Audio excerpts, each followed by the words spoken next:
Next, we would have another return on this show. Yes, obviously we had the 3 returns on Friday Night SmackDown last week. Raw, obviously, they're not going to let SmackDown get one up on them, so they had to have a return of their own last night.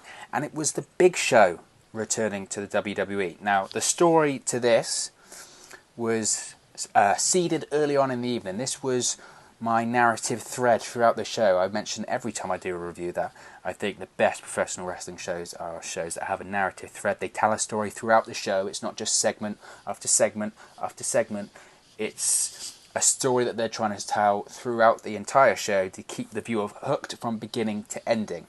So this was a narrative thread this week. So we start off with Charlie Caruso there with Kevin Owens and Samoa Joe. They talk about how both don't play well with others, but they're going to watch each other's back out of necessity.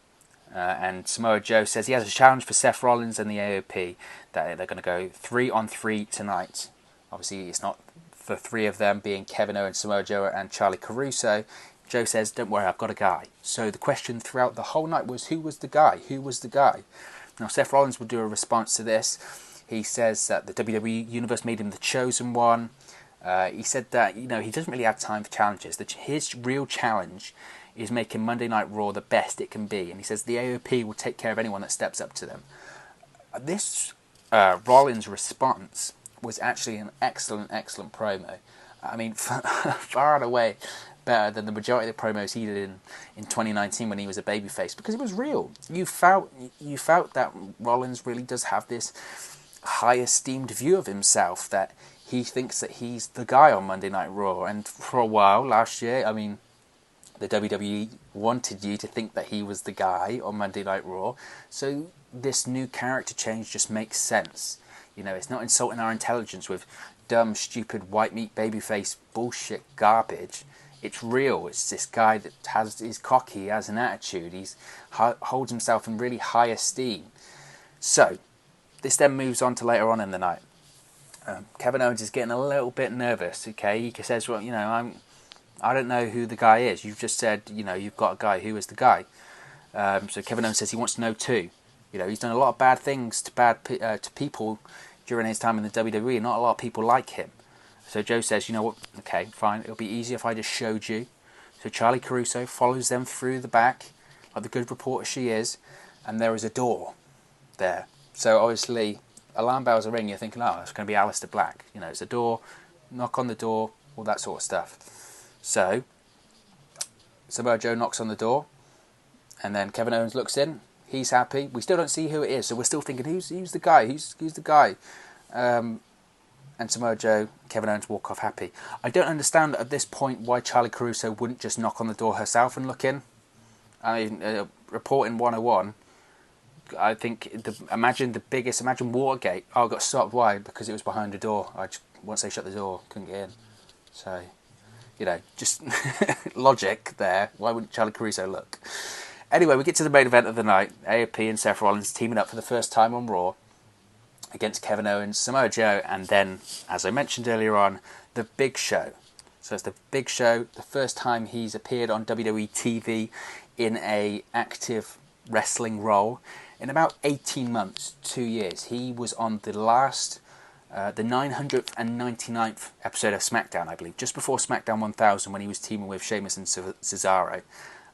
He's been out of action for, like I said, about 18 months with a really, really bad hip injury. If you watch the documentary on WWE Network called Rebuilding the Big Show, you would have so much sympathy and empathy and be glad to see him back in the ring and just moving around in general. The guy has been through injury hell the last 18 months. He initially had surgery on his hip. That got infected. He had to go for another surgery. I think he's had like 5 surgeries over the last 18 months. He's had a hip replacement in the end because the bone got infected. I mean, just really, really nasty stuff that, to be honest, considering his age and considering his size and bone structure, most people would say, you know what, you're getting on, this is a serious injury. You've had to go under the knife 5 times. It might be best to call it a day. But he refused, rebuilt himself back up. Obviously, we've seen the physical transformation in the Big Show the last 4 or 5 years. It's been absolutely amazing, considering that he always was the big giant, but he was a bit of a pudgy one, whereas now he's a lean, slim, more healthier looking giant. So this was nice to see him back. It was nice to see him doing his usual stuff. He chopped the hell out of Seth Rollins. Rollins' chest was about as red as raw meat. The crowd was into it. The crowd was chanting, "We want Big Show, we want Big Show."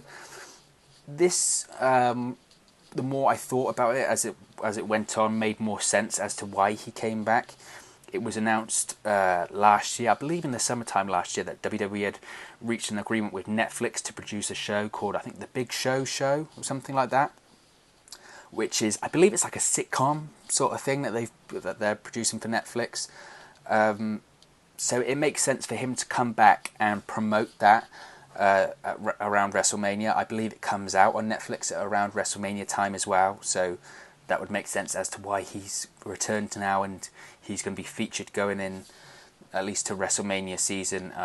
Post WrestleMania, obviously we don't know, we'll have to wait and see on that one. But to me, the thing I just kept thinking, it shows that the Big Show loves the business. He doesn't need to come back. And regardless of people moaning and groaning, because of course, how many times the Big Show turned heel and face, blah, blah, blah, he's an asset to the show. End of. Full stop. He is an asset to the show. He's an attraction, and he is a legitimate giant. Okay, once he's done, there's nobody else like him in the wrestling business at the moment. People thought when Andre the Giant was around that he was a one-of-a-kind, and, he was. Andre the Giant is a one-of-a-kind.